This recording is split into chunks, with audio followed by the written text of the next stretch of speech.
beralih ke informasi lain. Sekitar 2 ton ikan larangan di Sungai Batang Lubuk Landur mati tiba-tiba. Nah, matinya ikan berjenis garing diduga karena banyaknya lumpur mengaliri sungai akibat longsor.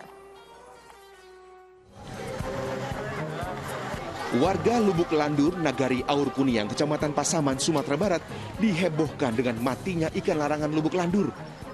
Tak kira-kira, jumlahnya diperkirakan mencapai 2 ton ikan. Agar tak membusuk, warga pun mengumpulkan seluruh ikan berjenis garing untuk dikubur dalam satu lubang.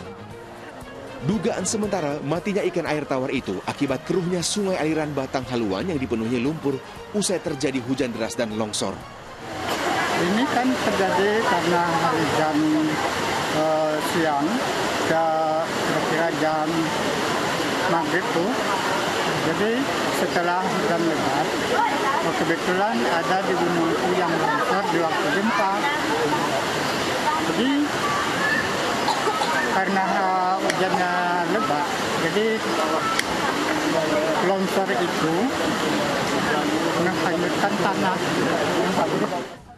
Ikan air tawar ini dinamakan ikan larangan karena ada larangan untuk mengambilnya tanpa seizin tokoh adat setempat.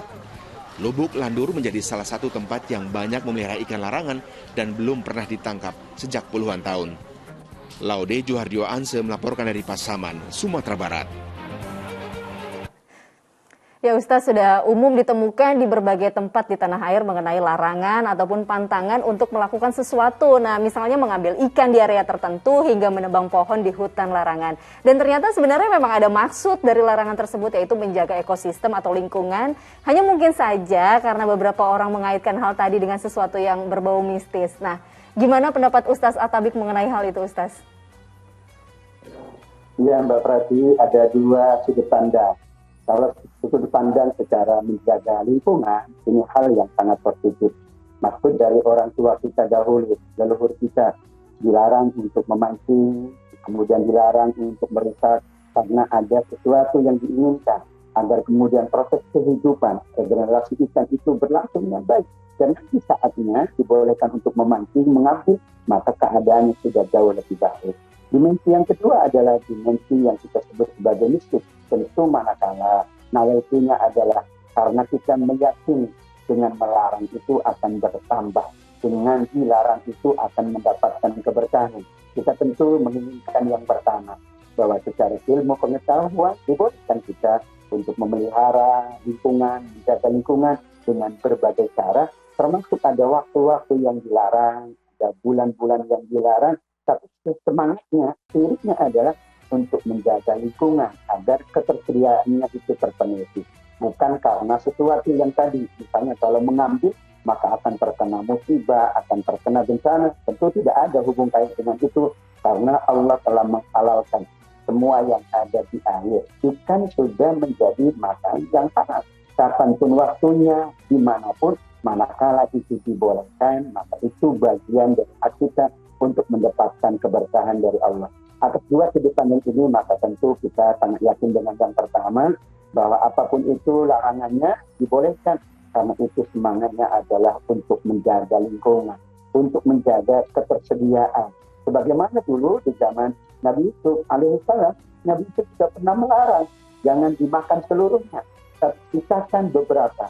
Tujuannya bukan karena kemudian kalau tidak makan semuanya jadi bertambah makanan tersebut, tapi karena nanti ada musim paceklik sehingga masih ada stok yang tersedia. Begitulah juga andaian analog dari Nabi Yusuf alaihissalam. Nah Ustaz, tapi terkadang ada beberapa mitos yang memang tidak bisa dijelaskan secara ilmiah gitu, maksud dari mitos tersebut. Nah ketika kita mempercayai mitos itu, kita dosa nggak sih Ustaz? Ya, mempercayai itu kan adanya di dalam hati, Mbak Rati. Secara kemanusiaan, seseorang boleh mempercayai apapun, tetapi percayanya hanya ada di dalam tataran pikiran saja. Tapi kalau sudah di dalam hati, itu khawatir termasuk dalam kategori syirik. Sebagaimana misalnya kita mendapatkan alat sesuatu, kita katakan ini, alat ini dapat untuk digunakan untuk menebang pohon. Secara pikiran demikian. Tapi hati kita jangan meyakini bahwa kalau tidak ada alat ini, pohon itu tidak bisa ditebang. Itu adalah namanya analogi bahwa keyakinan itu kalau kemudian tidak masuk ke dalam hati masih dibenarkan. Karenanya al-iman fil qalbi, kata Nabi, iman itu di dalam hati. Sehingga mitos-mitos yang ada itu adalah bagian dari menguji hati kita. Apakah keyakinan kita betul-betul sungguh-sungguh bahwa larangan ini betul-betul akan berdampak pada musibah, berdampak pada keadaan diri kita. Ketika kita tidak meyakini, maka amanlah sebuah larangan apapun. Karenanya dari sudut pandang ini maka kita selalu berusaha agar jangan sampai keyakinan-keyakinan itu tertanam di dalam hati. Tapi jadikanlah keyakinan itu dalam pikiran kita artinya sebagai satu bahan perenungan. Kenapa orang dahulu kok melarang ini? Oh ini hikmahnya. Oh ini secara ilmu pengetahuan. Betul, orang tua kita melarang ya anak-anak itu keluar waktu maghrib. Ya sebetulnya secara dalil tidak ada. Tapi ketika kita renungkan betul supaya anak itu ngaji, supaya anak itu tidak main-main di luar. Dan memang waktu maghrib setan itu berkeliaran. Sehingga Nabi menuntut waktu maghrib itu semuanya ditutup. Ketika azan berkumandang ditutup semuanya. Nanti setelah selesai sholat, setelah selesai ngaji, barulah anak-anak dibolehkan untuk bermain ya, atau bertemu dengan teman-temannya dan sebagainya. Masya Allah. Intinya jangan sampai keyakinan itu mengubah keimanan kita sebagai seorang muslim ya Ustaz ya. Nauzubillah min zalik. Masya Allah, Alhamdulillah. Terima kasih Ustaz Atabik atas waktu dan juga tausiah yang diberikan untuk seluruh pemirsa Ajwa TV. Sehat-sehat selalu Ustaz. Wassalamualaikum warahmatullahi wabarakatuh. Waalaikumsalam warahmatullahi wabarakatuh.